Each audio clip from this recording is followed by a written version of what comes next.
आपण खूप कमी वेळ आपल्याकडे राहिलेला आहे, म्हणून आपण आता त्या भगवान परमात्म्याच्या कथेला सुरुवात करणार आहोत. कारण काल आपण बघत होतो की धर्म अर्थ काम मोक्ष. आपण त्या ठिकाणी दक्ष राजाची काल कथा ऐकली. सती मातेने असणाऱ्या त्या अग्निकुंडामध्ये प्रवेश केला आणि असणार आपलं शरीर त्या ठिकाणी संपवून टाकलं. त्याच्यानंतर असणारा आपण विधुर राणीचं चरित्र पाहिलं. भगवंतानी विधुर राणीच्या घरी जाऊन त्या ठिकाणी कन्या भक्षण केल्या. त्या विधुर राणीचं चरित्र आपण काल श्रवण. आज आपण असणारा या ठिकाणी ध्रुव बाळाचं चरित्र या ठिकाणी आपण श्रवण करणार. कारण राजा परीक्षिताला 7 दिवसात मरणाचा शाप लागलेला आहे आणि त्या ठिकाणी शुकदेव स्वामी त्यांना भागवत कथा सांगतात. त्यावेळेस त्यांनी सांगितलं, महाराज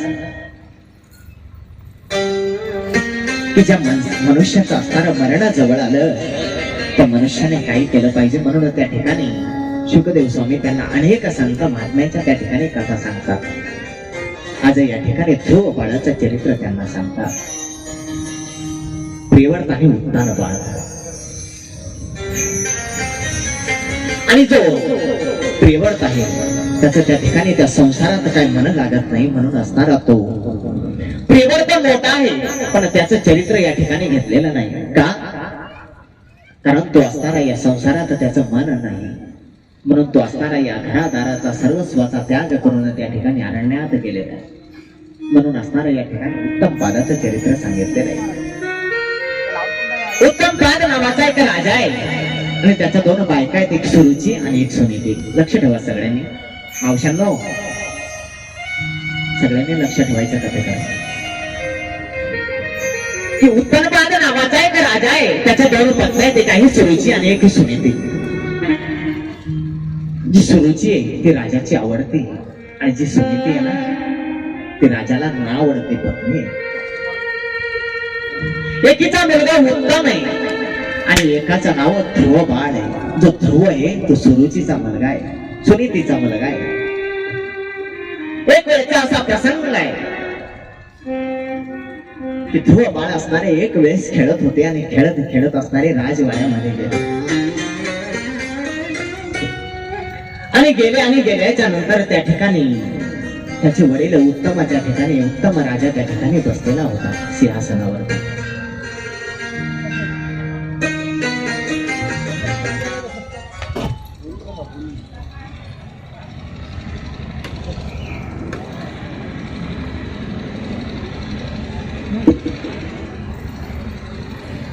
उत्तम त्या ठिकाणी बसलेला आहे सिंहासनावर. पण महाराज जो ध्रुव आहे ना तो असणारा जो उत्तम पादाची सुनीती नावाची पत्नी आहे तिचा मुलगा आहे, पण ती सुनीती असणारी राजाला आवडत नाही. एक काम करा बरं, तुम्ही थोडं समोर येऊन बसायचं. बाबा इथं समोर या, थोडं या साईडला या, कारण दोन्ही साईडला लक्ष ठेवणं म्हणजे होत नाही. समोर या, थोडं समोर या, इथं समोर या. तिकडे झोपले तरी मेळ लागणार नाही मला, नाही तर इकडे चालायचे का तुमच्या चालेल झोपा तिकडे. या समोर मुलांनो, इकडे या समोर.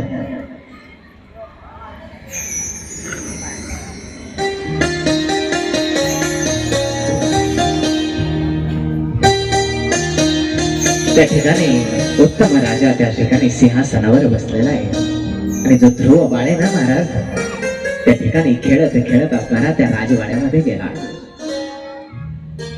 आणि गेल्याच्या नंतर राजाच्या मांडीवर जाऊन बसला. आणि महाराज तेवढ्यात काय झालं माहितीये का? जी सुरुची नावाची पत्नी आहे ना ती त्या ठिकाणी आली. महाराज सवतीचा मुलगा म्हणलं की कसा विरोध असतो तुम्हाला माहितीये. बायांचा स्वभाव कसा आहे काय सांगण्याची गरज नाही, कालच सांगितलं. म्हणून आज आपल्याकडे काही जास्त वेळ नाहीये. त्या ठिकाणी सवतीचा मुलगा आहे, तिने काय केलं, अरे ध्रुवा तुला जर मांडीवर बसायचं असेल ना तर तुला माझ्या पोटी जन्म घ्यावा लागेल, तेव्हा तुला ती मांडी प्राप्त होईल. बघा महाराज किती अट्टास आहे, मरायचं परत तिच्या पोटी जन्म घ्यायचा. कशासाठी? मांडीवर बसण्यासाठी. अरे मांडीवर बसायचं तर त्या जगाच्या मालकाच्या मांडीवर बसा. ही मांडी काय नाशिवंत आहे, कारण हा जो देह आहे ना तो नाशिवंत आहे. त्या मांडीवर काय बसता म्हणून असणारा ध्रुव बाळ रडत रडत असणारा तिच्या आईकडे गेला. आईकडे गेला आणि आईला सांगितलं, आई अगं जी माझी आई आहे ना ती दुसरी मोठी आई. तिने काय केलं, मला असणाऱ्या वडिलाच्या मांडीवरती त्या ठिकाणी मांडीवर बसल्याच्या नंतर मला त्या ठिकाणावर उठवून दिलं. मला त्या ठिकाणी सुनीतीला सुद्धा दुःख झालं. पण महाराज तिला वाटलं जर आज मला दुःख झालं आणि मी जर माझ्या बाळाला त्या ठिकाणी दुःख दाखवलं तर तो आज या ठिकाणी खचून जाईल. पण महाराज त्या ठिकाणी आई बघा सुनीती, कारण तिचं नावच सुनीती, जिची नीती चांगली ती सुनीती. ती म्हणते बाळा अरे रडू नको, मी तरी आजपर्यंत तुला फक्त परमार्थ कसा करायचा हे शिकवलं, पण तुझ्या आईने सांगितलं की जा अरण्यात त्या भगवान परमात्म्याची प्राप्ती करून ये. तू तुझ्या आईचा उपदेश त्या ठिकाणी असणारा सत्य वाचा. त्या ठिकाणी महाराज ध्रुव बाळ त्या ठिकाणाहून निघून गेले. जातात आणि जंगलात निघाले. आता कुठे जायचं माहिती नाही बरं का,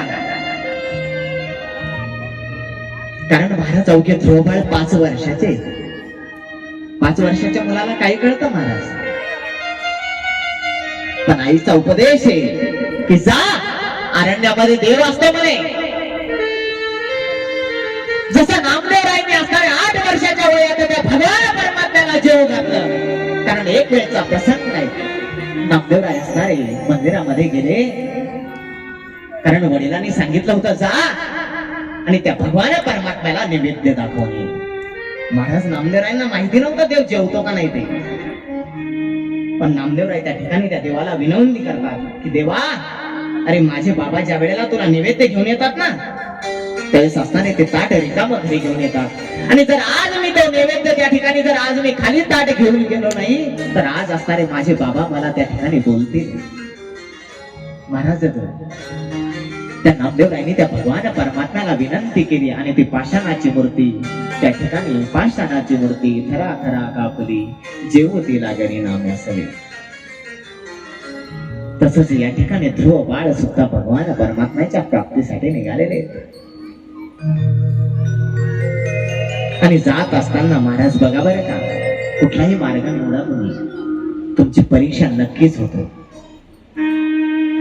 फक्त त्या परीक्षेत आपण त्या ठिकाणी पास झालं पाहिजे.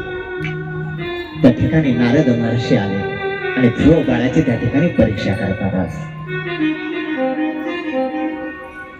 नारदजी आले आणि आल्याच्या नंतर म्हणतात अरे कुठे, ध्रुव बाळाला विचारतात अरे कुठे चालला. तर ध्रुव बाळ म्हणतो माझ्या आईने सांगितलं अरण्यामध्ये देव असतो म्हणे. निघाला. नारद महर्षी म्हणतात अरे तुझं वय काय 5 वर्षाचं, आणि या वयात कुठे देवाची प्राप्ती होत असते का, हे तुझं खेळण्या बागडण्याचं वय आहे, आणि या वयात कुठे चालला तू भगवान परमात्म्याची प्राप्ती करण्यासाठी. त्यावेळेस ध्रुव बाळ म्हणतो माझ्या आईने सांगितलं ना की जंगलामध्ये देव असतो, मग जंगलामध्ये देव असतो. नारद महर्षी सांगतात कारण देवाने पाठवलं की ध्रुव चालला तू त्याची परीक्षा कर. पण महाराज या ठिकाणी ध्रुव बाळाचा असणारा जो संकल्प आहे तो दृढ आहे. ध्रुव बाळ असणारे पुढे गेले आणि जात असताना असताना नारद महर्षी तिथून निघून गेले आणि त्यांना मंत्र दिला श्रीकृष्ण गोविंद हरे मुरारी, आणि सांगितलं की अखंड तू त्या मंत्राचं त्या ठिकाणी भजन कर. आपण सुद्धा या ठिकाणी 2 मिनिटं त्या संकीर्तनाचं भगवती वासुदेवा.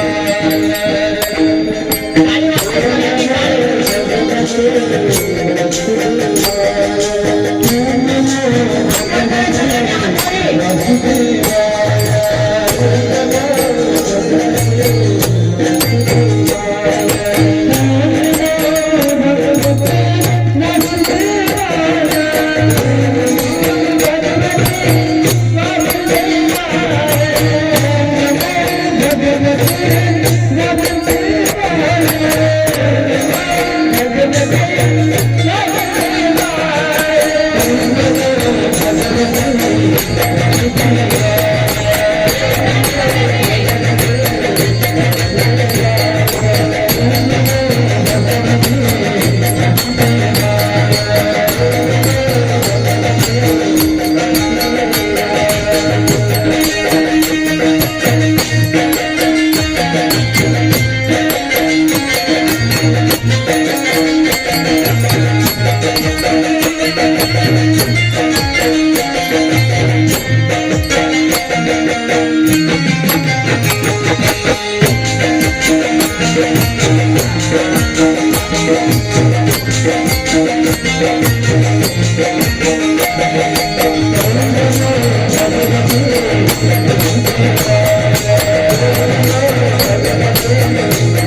अखंड असणारं श्री कृष्ण गोविंद हरे मुरारी त्या भगवान परमात्म्याचा नाम चिंतनात त्या ठिकाणी ध्रुव बाळ भंगन झालेले.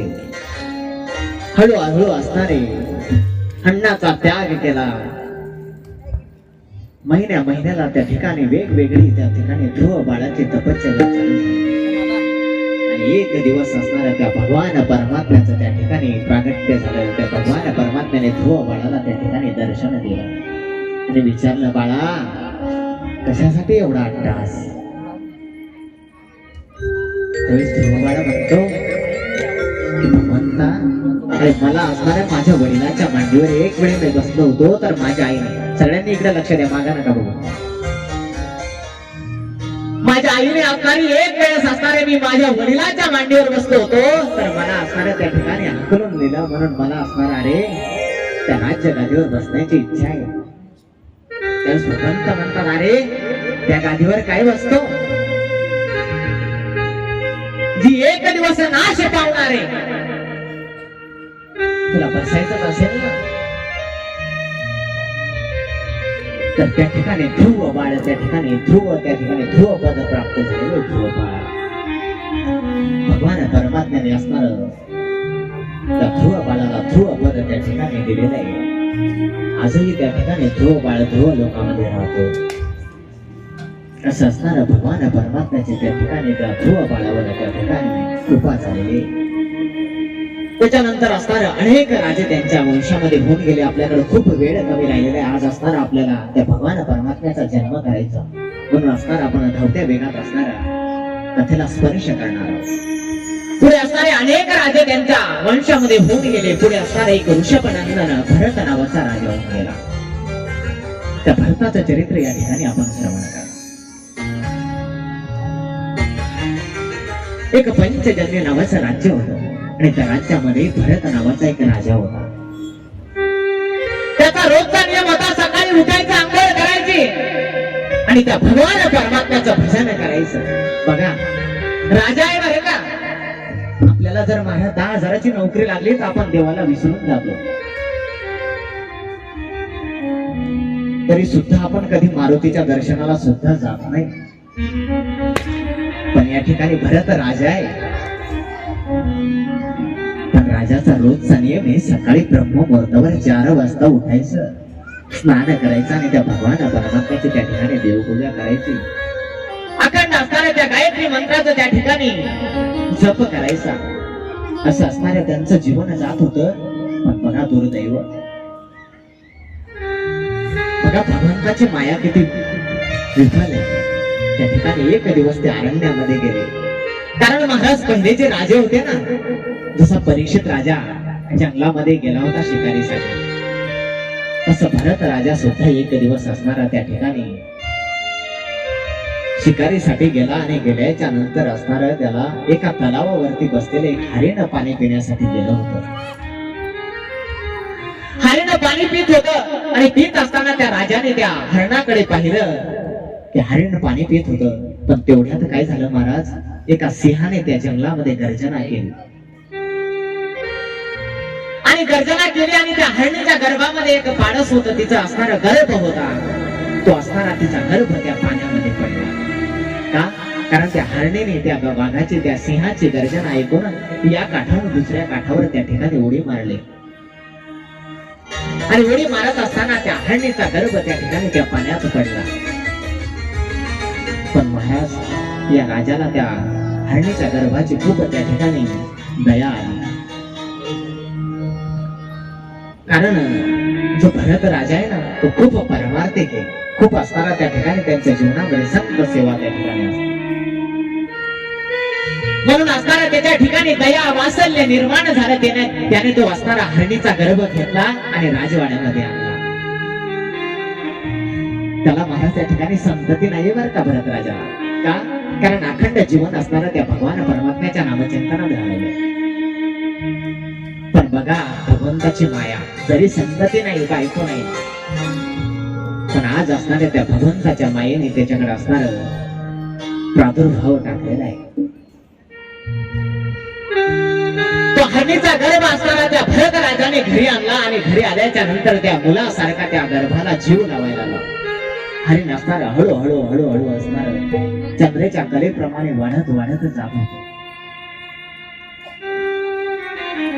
जसा मुलगा हळूहळू रांगायला लागतो, रांगायला लागला की चालायला लागतो, हळूहळू काही दिवसांनी बोलायला लागतो. ना तरी बालक बोलला बोलिका वाकुडा विचुका पाऊल ते जो जो करून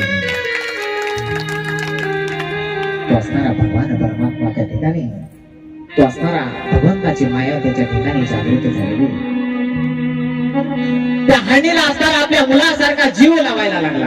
हळूहळू असणारा त्याच्यावर प्रेम वाढत गेलं. पण महाराज भगवान परमात्म्याची जी साधना करत होता ना राजा, त्या साधनेकडे मात्र आता राजाचं दुर्लक्ष झालं. कारण बघा, ज्यावेळेस नवीन नवीन लग्न होतं ना, मुलगा आधी लग्नाच्या आधी आई वडिलांना सगळं विचारतो. पण ज्यावेळेस लग्न होतं ना महाराज, त्यावेळेस ते बायकोच्या पदराला धरून जातो. महाराज त्याचं जीवन खूप कठीण होतं लग्न झाल्याच्या. आईकडे गेलं की आईला म्हणायचं आई तुझंच खरं, बायकोकडे गेलं की बायकोला म्हणायचं तुझंच खरं. दोन्ही एका जागेवर आल्या की म्हणायचं बाहेरच बरं. असं असणार महाराज त्या ठिकाणी त्या भरत राजाला त्या ठिकाणी त्या हरणीमध्ये जीव गुंतला. एक दिवस महाराज दुर्दैवाने त्या भरत राजाचा त्या ठिकाणी मृत्यू झाला. पण अंतमती सामती,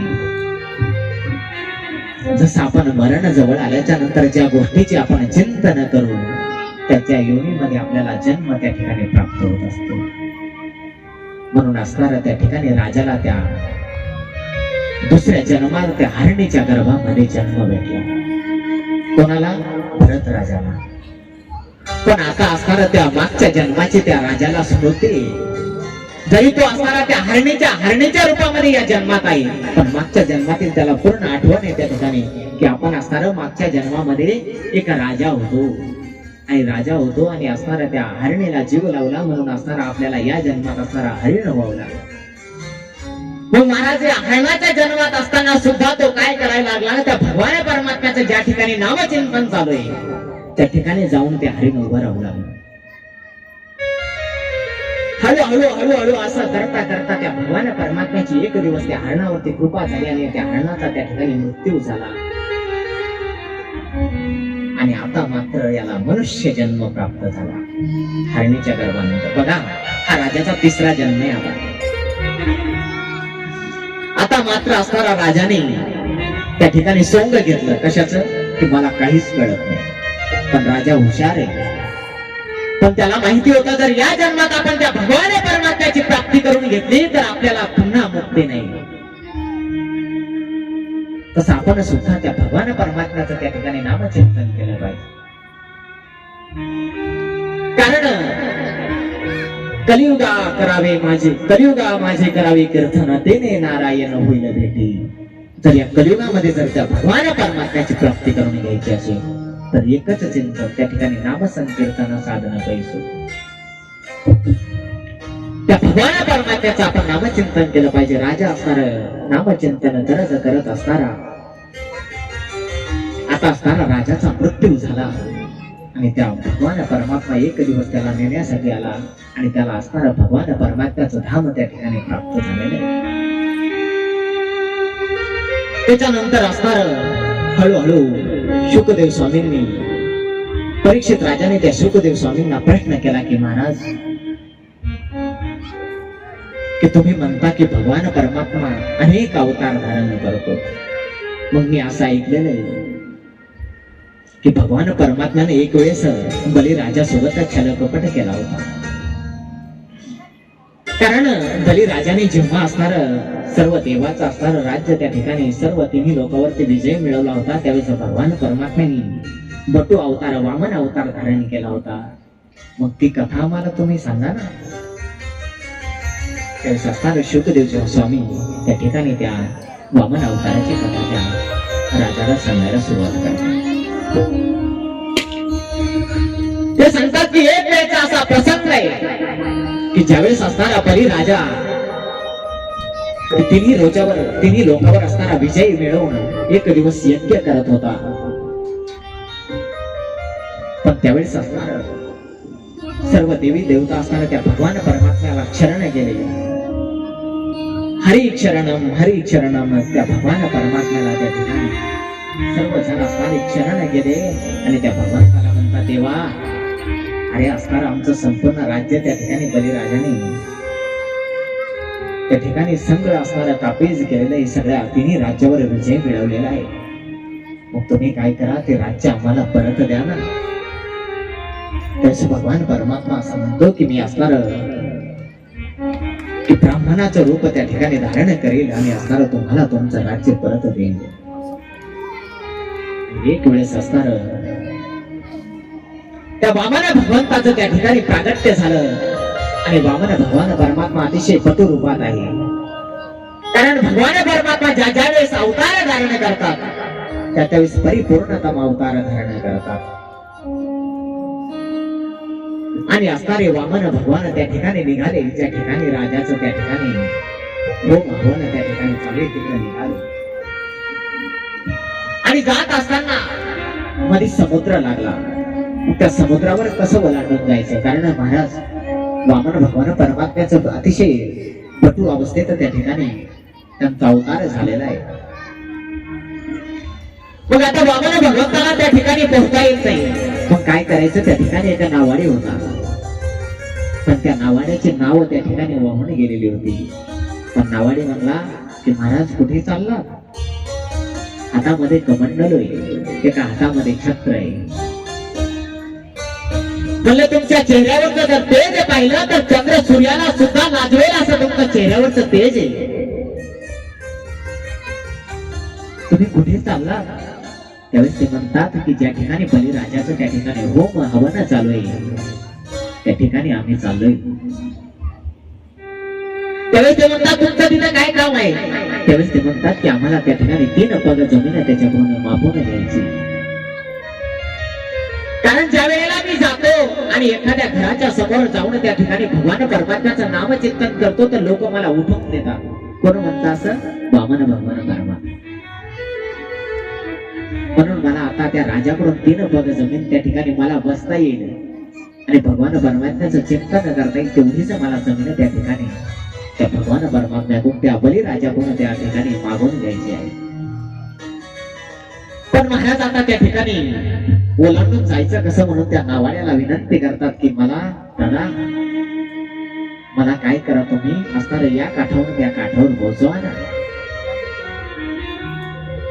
त्यावेळेस तो असणारा नावाडी त्या वामन भगवंताला म्हणतो जर तुम्हाला जर त्या ठिकाणी पलीकडच्या साईडने जर पोहोचायचं असेल ना तर एक शर्यत त्या ठिकाणी तुम्हाला माझ्यासोबत करावी लागेल. त्यावेळेस वामन भगवान परमात्मा म्हणतो काय? त्यावेळेस ते म्हणतात की तू ज्या ठिकाणी त्या बलिराजाकडून जे काही दान मागून घेशील ना त्याच्यामध्ये अर्धा हिस्सा माझा राहील. पण महाराज भगवान परमात्म्याला आता चिंता लागली. कारण भगवान परमात्मा असताना स्वर्ग मृत्यू पाताळ त्या ठिकाणी 3 पग मध्ये मापून घेणार आहे आणि भगवान परमात्मा जेवढे वचन देतो तेवढा असणारा पूर्ण करतो. कारण राम अवतारामध्ये त्या ठिकाणी शबरी मातेला भगवान परमात्म्याने असणारा भेट दिली. भगवान परमात्म्याने सुद्धा राम अवतारामध्ये त्या ठिकाणी गोपिकाला त्या ठिकाणी जे ऋषी होते राम अवतारामध्ये त्यांनी असणारे भगवान परमात्म्याला ज्यावेळेस अहिल्याचा उद्धार झाला भगवान परमात्म्याच्या स्पर्शाने त्या अहिल्या मातेचा उद्धार झाला. त्याच ज्यावेळेस अहिल्या मातेचा उद्धार झाला त्यावेळेस जे ठिकाणी त्या गंगा तटावर जेवढे काही साधू महात्मे बसलेले होते संन्यासी होते पण महाराज या बाई सगळ्यांचा जीव गुंतो बरं का. कारण नाद असे नारे बुरी देखत लहराज आहे. एक वेळ सर्वांनी दंश केला तर माणसाला सहन होईल पण महाराज नारे सहन होणार. कारण मोठमोठे राजे या नारेमध्ये गेलेले. तसं असणारं ऋषी लोकांना कळालं की आज असणाऱ्या भगवान परमात्म्याच्या स्पर्शाने बाईची तयारी व्हायला लागली. सगळे साधू महात्मे त्या ठिकाणी भगवान परमात्म्याकडे दगड घेऊन चालले होते की म्हणले अहो भगवान परमात्म्याला विनंती करतात की देवा तुमच्या स्पर्शाने असं ऐकलं आम्ही की तुमच्या स्पर्शाने बाई तयार होते मग आम्हाला सुद्धा बायका द्या ना. पण महाराज जर असं कदाचित जर त्या ठिकाणी ब्राह्मण असं म्हणतील तर पुढे चालून कलियुग सुरुवात होईल. त्यावेळेस म्हणतील की अरे असे कसे संत महात्मे होते. त्यावेळेस महाराज भगवान परमात्म्याने त्या मायेला आवाज दिला आणि सांगितलं सरस्वती मातेला विनंती केली की तू त्या साधू लोकांच्या जिभेवर जा आणि त्या ठिकाणी महाराज त्यांची वाणी पलटली. त्यांना असं म्हणायचं होतं की आम्हाला बायका करून द्या पण त्यांच्या सरस्वतीने कृपा केली तर ते म्हणतात की आम्हाला बायका करून घ्या. त्यावेळेस भगवान परमात्मा राम म्हणतो की या वेळेस असताना माझा मर्यादा पुरुषोत्तम अवतार आहे मग या जन्मात हे शक्य नाही. मग ज्यावेळेस मी द्वापारात येईल त्यावेळेस असणार तुमच्या सर्वांची इच्छा मी पूर्ण करेन. हा प्रसंग सुद्धा पुढे कथेमध्ये येईल. पण या ठिकाणी असणार त्या नावाड्याला भगवान परमात्मा त्या ठिकाणी विनंती करतो की अरे तरी पण देवाला वाटलं की वचन दिलं की हा ठीक आहे पण महाराज त्या भगवान परमात्म्याला त्या नावाड्याने उचलून घेतलं डोक्यावर आणि डोक्यावर उचलून घेतल्याच्या नंतर पाहिलं तर भगवान परमात्म्याच्या पायावर शंख चक्र गदा त्या ठिकाणी. कारण महाराज भगवान परमात्मा सगळं काही झाकू शकतो पण त्याच्या पायावरचे चिन्ह नाही झाकू शकत. कारण महाराज भगवान परमात्मा खूप दयाळू आहे. जे भृगु नावाचे जे ऋषी होते त्यांचं पग आज सुद्धा भगवान परमात्म्याच्या छातीवरती. त्या नावाने त्या भगवान परमात्म्याच्या पायावरचे ते चिन्ह पाहिले आणि त्याला असणारा साक्षात्कार झाला की हा जगाचा मालक आहे. त्या जगाच्या मालकाला आज त्या नावाड्याने डोक्यावर घेतलं आणि देवाला म्हणतो देवा मी जे वचन घेतलं ना ते आता मला बदलायचं. त्यावेळेस देव म्हणतो की याला आता कळलं की मी भगवान परमात्मा आहे. त्यावेळेस तो नावाडी त्या देवाला विनंती करतो, देवा मी तुला या काठावून त्या काठावर नेतो, तू मला काय कर, या संसार सागरातून करून टाक. कारण जेव्हा भगवान परमात्म्याची आपल्यावर कृपा होते त्यावेळेस आपला नक्कीच उद्धार होतो. म्हणून असणाऱ्या त्या नावाड्याला त्या ठिकाणी मोक्षाची प्राप्ती झाली आणि वामन भगवान परमात्मा त्या ठिकाणी, ज्या ठिकाणी बलिराजाचं त्या ठिकाणी यज्ञ चालू आहे तिथं जाऊन पोहोचला. आणि गेल्याच्या नंतर बलिराजाच्या दारात गेला आणि आवाज दिला, महाराज. महाराज बलिराजा खूप दानी, आजपर्यंत बलिराजाच्या दारातून कोणीच खाली हात गेलेले नाही.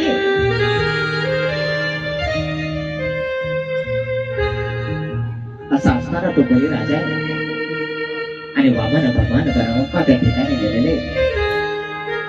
महाराज भगवान परमात्मा कसं आहे, त्या भगवान परमात्म्याचं रूप कसं आहे, सुंदर ते ध्यान उभे विठेवर. राजस सुकुमार मदनाचा पुतळा, राजस सुकुमार मदनाचा पुतळा,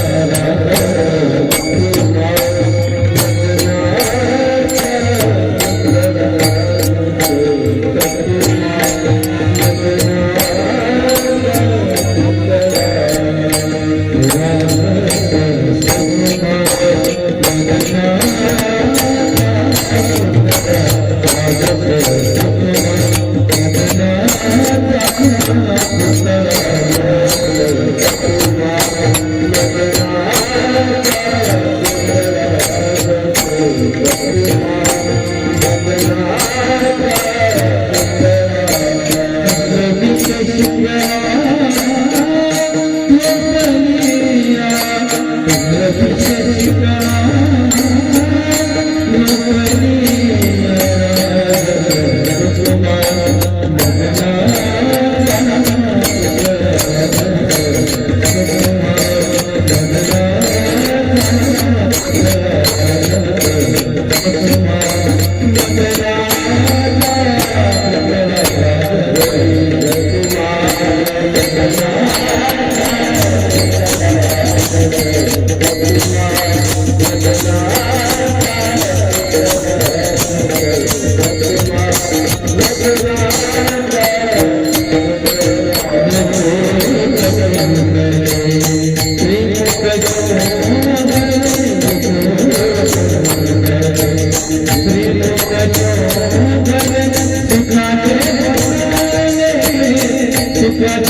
सुकुमार मदनाचा पुतळा दैव शिशिकळा लोपल्या.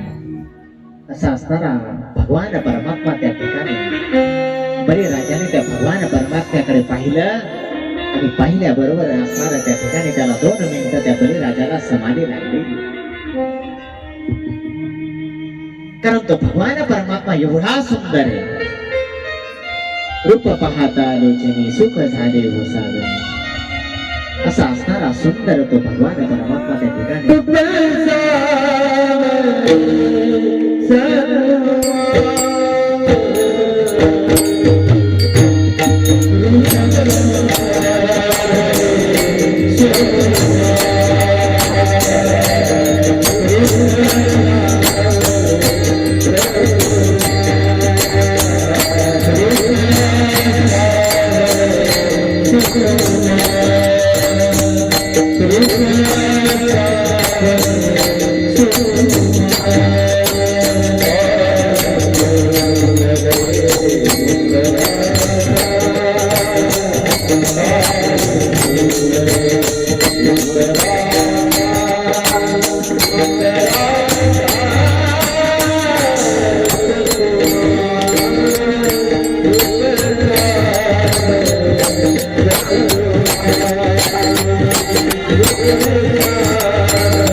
त्या ठिकाणी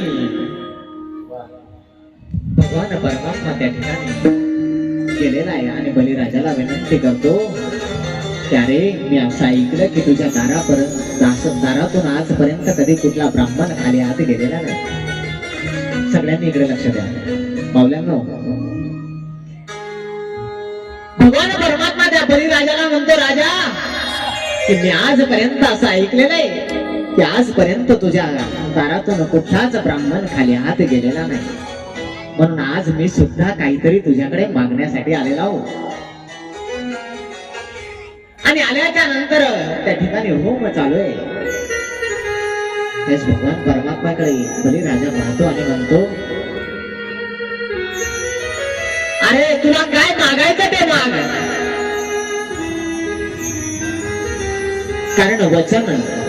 कारण आजपर्यंत मी कोणाला वचन दिलं आणि मी माझं वचन पूर्ण केलं नाही असं कुठे इतिहासात लिहिलेलं नाही. त्यावेळेस भगवान परमात्मा म्हणतो मला जास्त काही नकोय, मला फक्त 3 पग जमीन पाहिजे. त्यावेळेस महाराज बलिराजा हसायला लागला. कारण वामन भगवान तर फक्त त्या ठिकाणी 4 ते 5 वर्षाचे असतील. अतिशय पटू अवतार त्यांनी धारण केलेला आहे. कारण भगवान परमात्मा ज्या ज्या वेळेस अवतार धारण करतो त्यावेळेस पूर्ण अवतार धारण करतो. राम अवतार धारण केला तर मर्यादा पुरुषोत्तम. एकही पाऊल त्या ठिकाणी चुकीचं टाकलेलं नाहीये. भगवान श्रीकृष्णाचा अवतार धारण केला एकही मर्यादा कुठं पाळलेली नाही. त्याच्यानंतर असणार मोहिनी अवतार धारण केला ही कथा पुढे आहे. तस भगवान परमात्म्याने मोहिनी अवतार सुद्धा परिपूर्णतम अवतार धारण केलेला आहे. तसा आज वामन भगवान परमात्मा ब्राह्मणाच्या अवस्थेत आलेले आणि राजाला विनंती करतात की मला जास्त काही नकोय, 3 पग जमीन पाहिजे आणि तीही माझ्या पावलांना. राजा हसायला लागला. अरे मला वाटलं होतं तू काहीतरी मोठी वस्तू मागशील. पण महाराज बलिराजा त्या ठिकाणी हसतो. तर भगवान परमात्मा म्हणतो अरे ब्राह्मण असावा तो तृप्त असावा, जेवढी भूक आहे तेवढंच मागवून घ्यावं. आणि आपणही महाराज त्या ठिकाणी तसंच असलं पाहिजे. पण आपण तसं आहो का? नाही. काल मी तुम्हाला सांगितलं वारीमध्ये वारकरी काय करतात, अनेक त्या ठिकाणी दान धर्म होत असतो. पण महाराज एका हाताने घ्यायचं आणि एका हाताने थैलीत टाकायचं अशी आपली अवस्था आहे. पण हा भगवान परमात्मा जगाचा मालक आहे. तो असताना म्हणतो की मला फक्त 3 पग जमीन त्या ठिकाणी पाहिजे. बलिराजा म्हणतो बरं ठीक आहे दिली. म्हणतो असं नाही, संकल्प सोडा ते. महाराज राजा अजून आता असायला लागला. अरे 3 पावलासाठी संकल्प. लोक ज्यावेळेस म्हणतील अरे की बलिराजा 3 लोकांचा असणारा राजा आहे आणि 3 पावलासाठी संकल्प सोडला, लोक मला हसतील. पण भगवान परमात्मा म्हणतो नियम आहे जगाचा. जर कोणाकडून काही दान घ्यायचं असेल तर संकल्प करून घेतलं पाहिजे. कारण महाराज आपण पंक्तीमध्ये अन्नदान देतो सप्त्यामध्ये, तेव्हा सुद्धा आपल्याला संकल्प सोडायला सांगतो. मग आज तर जगाचा मालक आहे आणि जगाचा मालक आपल्याला शिकवण देतोय की कोणाकडून दान घ्यायचं असेल ना तर तो संकल्प करून घेतलं पाहिजे. म्हणून आज असणार त्या ठिकाणी संकल्प सोडायला सांगितलं. पण महाराज जे त्या ठिकाणी बलिराजाचे गुरु आहे शुक्राचार्य, ते त्या ठिकाणी महाराज खूप असणारे अंतर्ज्ञानी आहेत, खूप असणारे चतुर आहेत. त्यांनी असणारा अरे त्यांना वाटलं काहीतरी या ठिकाणी हा ब्राह्मण जो आहे ना काहीतरी फसवण्याचा प्रयत्न करतोय. त्यावेळेस असणारा महाराज त्या बलिराजाच्या गुरुने ध्यान लावून बघितला तर तो जगाचा मालक दिसला. तेच महाराज शुक्राचार्य म्हणतात, अरे तू याला ओळखलं नाहीये, हा छलिया आहे छलिया. बघा महाराज, भगवान परमात्म्याला छलिया म्हणलं जातं, कारण भगवान परमात्म्याने कृष्ण अवतारात अतिशय छल केलेले आहे. म्हणून असणार आज शुक्राचार्य म्हणतात की हा भगवान परमात्मा आहे आणि तू संकल्प सोडू नको. पण महाराज बलिराजाचे विचार बघा बरं का. बलिराजा म्हणतो, हा जर जगाचा मालक असेल तर मी याच्यासाठी प्राणही द्यायला तयार आहे, कारण हा सर्वांना देतो आणि आज हाच माझ्याकडे मागण्यासाठी आला. मी स्वतःला खूप नशिबान समजतो, कारण जो सगळ्यांना देतो तो आज माझ्याकडे काहीतरी मागण्यासाठी आलेला आहे. कारण महाराज त्या भगवान परमात्म्याच्या सत्तेशिवाय जगा झाडाचं पान सुद्धा हलत नाही.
राजा भगवान परमात्म्याला म्हणतो, त्याच्या गुरुवर्याला म्हणतात की अरे ज्याच्या सत्तेशिवाय झाडाचं पान हलत नाही तो जर भगवान परमात्मा जो माझ्या दारात काहीतरी मागण्यासाठी आला, मी खूप नशिबान आहे. म्हणून असणार त्यांच्या पत्नीला सांगितलं की जा तो पाण्याचा कलश घेऊन ये.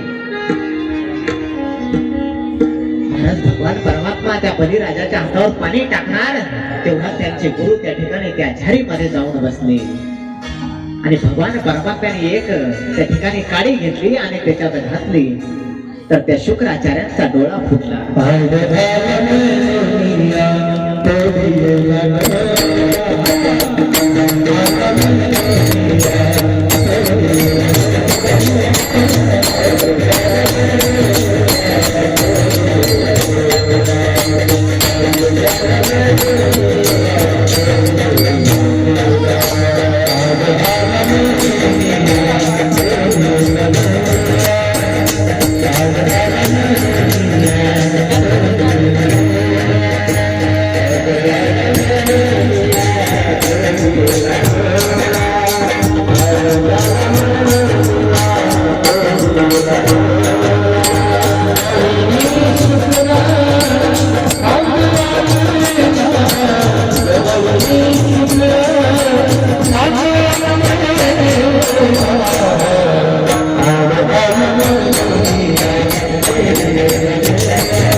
म्हणून थोडी येणार डोळा. महाराज शुक्राचार्य त्या ठिकाणी संकल्प करत असताना आड आले म्हणून त्यांचा डोळा त्या ठिकाणी फोडण्यात आला. त्यावेळेस असणारे संकल्प सोडण्यात आला आणि भगवान परमात्म्याने त्या ठिकाणी विराट रूप धारण केलं आणि असणारा 2 पावलामध्ये स्वर्ग मृत्यू पाताळ त्या ठिकाणी असणारं मागून घेतलं आणि राजाला विचारलं, राजा अरे तुझं संपलं सगळं, आता 3रा पाय कुठे ठेवायचा? त्यावेळेस राजाला सुद्धा महाराज प्रश्न पडला, आता नेमकं काय करायचं? पण महाराज राजा सुद्धा त्या ठिकाणी शास्त्र शिकलेला होता. तो म्हणतो, देवा दान देणारा मोठा का दानी मोठा का दान दिलेलं मोठं? त्याच भगवान परमात्मा महाराज या ठिकाणी हरला बरं का आज बलिराजासमोर. भगवान परमात्मा म्हणतो की दान देणारा मोठा. भगवान परमात्म्याने असं म्हटल्याबरोबर मग त्या बलिराजाने सांगितलं की 3रा पग असताना माझ्या डोक्यावरती ठेव. आणि अशा प्रकारे महाराज त्या ठिकाणी राजाने 3रं पग असणारा त्या राजाच्या डोक्यावरती ठेवलं आणि असणारा त्याला पाताळात घातलं. अशा प्रकारे असणार भगवान परमात्म्याने असणारा देवाचं राज्य त्यांना मिळवून दिलं. आणि ज्यावेळेस असणारा भगवान परमात्मा ही 3 पग जमीन मोजत होता त्यावेळेस भगवान परमात्म्याच्या असणाऱ्या अंगठ्यातून त्या गंगेची उत्पत्ती झाली. ती गंगा आपल्याला सगळ्यांना या ठिकाणी सृष्टीवरती सगळ्यांना पवित्र करण्याचं काम करते. कारण कली मलहारिणी गंगे पतित पावने गंगे,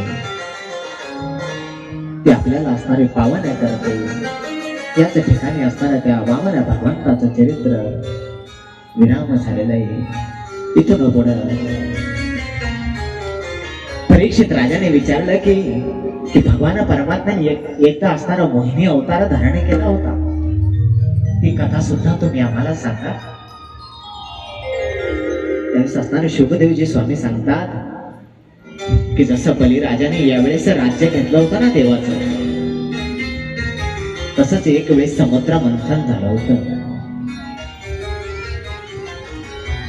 कारण एक वेळेस असणार असं ठरलं की आज असणारं समुद्र मंथन करायचं. आणि ते समुद्र मंथन करत असताना 14 रत्नापैकी एक रत्न निघलं, ते म्हणजे अमृत. आणि महाराज अमृत म्हणजे काही साधी गोष्ट नाहीये. त्या अमृतासाठी असणारा त्या भगवान परमात्म्याला अवतार धारण करण्याची त्या ठिकाणी गरज पडली. तीच कथा आपण या ठिकाणी श्रवण करणार आहोत. एक वेळेस असणारं समुद्र मंथन चालू झालं आणि असणारं त्या ठिकाणी 14 रत्नापैकी अमृत निघालं. शेवटचं रत्न म्हणजे अमृत त्या ठिकाणी निघालं. आणि निघाल्याच्या नंतर त्या ठिकाणी महाराज राक्षस आणि देवता यांच्यात युद्ध चालू झालं. आणि युद्ध चालू झालं कारण महाराज राक्षस खूप त्या ठिकाणी चतुर आहेत. त्याने अमृताचा कलश पाहिला आणि पाहिल्याबरोबर तिथून पळून गेले. आणि पळून गेल्याच्या नंतर आता देवाला काळजी वाटायला लागली, तर यदा कदाचित त्या राक्षसाने जर अवैध प्राशन केलं तर आपल्याला काय जगू देणार नाही. म्हणून असणारे त्या भगवान परमात्म्याला शरण गेले आणि तो भगवान परमात्मा गरुडावर बसून आला. गरुडावरी बैसोनी माझा कैवारी आला. आणि आल्याच्या नंतर देवाला म्हणतो, अरे मी असताना कशाला काळजी करता? त्यावेळेस असताना भगवान परमात्मा सगळ्यांची सात्वना करतो आणि सांगतो की अरे जे अमृत निघाला तुम्हालाही मिळणार आहे, काही काळजी करू नका. त्यावेळेस असणाऱ्या महाराज राक्षसांचं तिकडे त्यांच्यात युद्ध व्हायला लागला. आता मी पहिले कारण महाराज राक्षस खूप तमोगुणी वृत्तीचे. जसं भावकीचं काम असतं ना महाराज, भावकी तसंच राक्षसाचं आहे, खूप तमोगुणी आहे. कारण महाराज एकदा काय झालं, मी एका गावामध्ये गेलो आणि गेल्याच्या नंतर ज्यांच्या घरी माझा मुक्काम होता ना, गेलो आणि गेल्याच्या नंतर 1-2 दिवस झाले आणि तिसऱ्या दिवशी ते मला म्हणाले, महाराज खूप पोटात दुखते हो. मी म्हटलं मग दवाखान्यात दाखवून द्या ना, तुमचा आजार बरा होईल. 1 दिवस झाले, 2 दिवस झाले, रोज म्हणायचं. काल्याचा दिवस आला, म्हणलं 7 दिवस झाले, असं कोणता आजार त्या पोटात दुखवायला. तो म्हणला, महाराज काय सांगू, शेजाऱ्यानं गाडी घेतली ना म्हणे, ती गाडी घेतलेली पाहिली तेव्हापासून मला पोट दुखायला लागलं. असे असणारे राक्षस तमोगुणी वृत्तीचे, त्यांचं त्या ठिकाणी भांडण लागलं. त्यावेळेस असणाऱ्या भगवान परमात्म्याने त्याचं संधीचं सोनं केलं आणि भगवान परमात्म्याने असणार मोहिनी अवतार धारण केला. कसं आहे भगवान परमात्म्याचं रूप, अतिशय असणार गोंडस, अतिशय असणारी 18 वर्षाची तरुण युवती जशी दिसते ना, तसं भगवान परमात्म्याने त्या ठिकाणी असणार हिरवकार त्या ठिकाणी पातळ नेसलेलं आहे. हातामध्ये असणारा पांगळ्या चुडीदार घातलेला आहे. अतिशय ब्युटी पार्लर मधून आल्याच्या नंतर जसा मेकअप असतो ना, तसा भगवान परमात्मा या ठिकाणी आज मेकअप करून आलेला आहे. महाराज ते मोहिनी अवतार त्या राक्षसांनी पाहिला आणि पाहिल्याबरोबर असणारे त्यांच्यावर जशी एखाद्याने मोहिनी टाकावी तसे ते त्या स्त्रीला पाहून मोहित झाले. महाराज आता महाराज त्या राक्षसांनी या भगवान परमात्म्याला पाहिलं ना, त्यावेळेस तो अमृताचा कलश त्यांनी साईडला ठेवला. आता अमृत विसरून गेले आणि भगवान परमात्म्याची मोहिनी अवतारात ते भगवान परमात्मा आलेला आहे, त्याच्या जवळ गेले आणि गेल्याच्या नंतर म्हणतात की सुंदरे तू कोण आहेस?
स्त्रीला विचारायला लागले, अगं तू कोण आहेस? कोणाची मुलगी आहेस? कुठून आली? असे अनेक प्रश्न त्या ठिकाणी राक्षस विचारायला. ते म्हणतात, अरे तुम्हाला काय करायचं? मी कोणीही असू दे. त्यावेळेस ते म्हणतात, अरे आम्ही असताना समुद्र मंथन केलं आणि त्याच्यातून असणारा 14 रत्नापैकी एक रत्न म्हणजे अमृत नावाचं रत्न निघलंय, पण आमच्यातच आता भांडण व्हायला लागलं. मग आता काय कर, तू हे अमृत आम्हाला वाटवलं दे.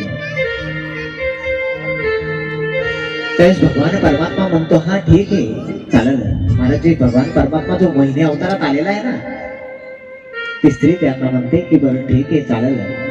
पण म्हणते, अरे हे अमृत खूप दिव्य आहे, मग तुम्ही काय करा, आंघोळी तर करून या, वास यायला लागला म्हणजे तुमच्या अंगाचा. राक्षस आहेत महाराज, कधीही आंघोळ करत नाही.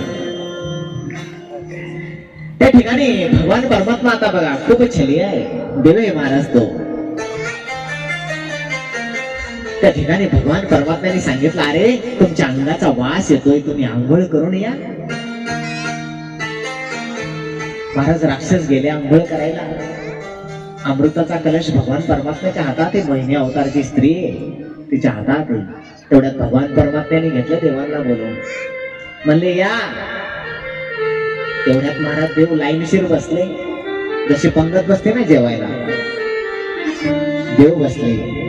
हे राक्षस महाराज आता स्नान करून आलेले, पण महाराज आता त्यांनी देवाला पाहिलं. पाहिल्याबरोबर आश्चर्यचकित झाले, अरे हे तर नव्हते आणि कस काय आले. त्यावेळेस ते राक्षस त्या मोहिनी अवतारातल्या त्या स्त्रीला म्हणतात की यांना नको आधी देऊ, आधी आम्हाला देऊ.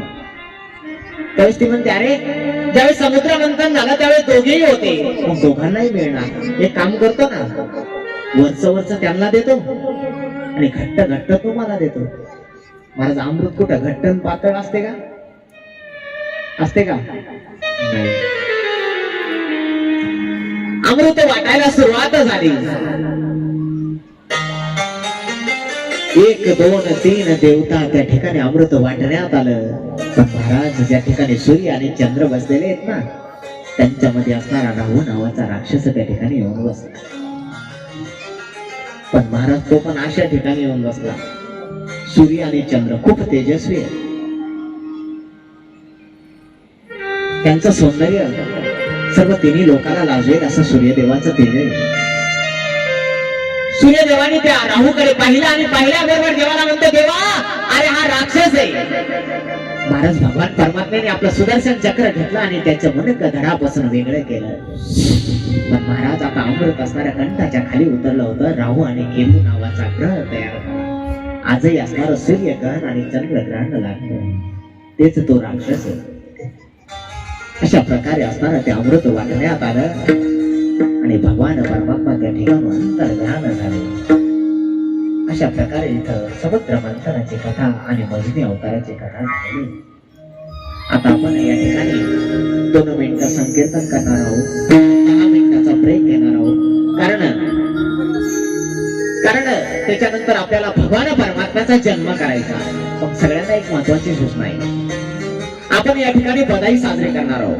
म्हणून सगळ्यांनी काय करायचं, चॉकलेट, बिस्किट, कुरकुरे, जेवढा काही म्हणजे खाण्याच्या वस्तू असेल इथून फेकता येतील अशा, इथून तुमच्यापर्यंत फेकता येतील अशा वस्तू 10-20 मिनिटात तुम्ही या ठिकाणी घेऊन यायच्या. काल मी असणाऱ्या घाईमध्ये सांगण्याचं विसरून गेलो, म्हणून आता सगळ्यांनी उभं राहून 1 मिनिट 5 मिनिटं असणाऱ्या या ठिकाणी संकीर्तन करायचं. सगळ्यांनी आनंद घ्यायचा, कारण आज असणारा आनंद उत्सव या ठिकाणी सगळ्यांनी उभं सगळ्यांनी उभं राहायचं.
रे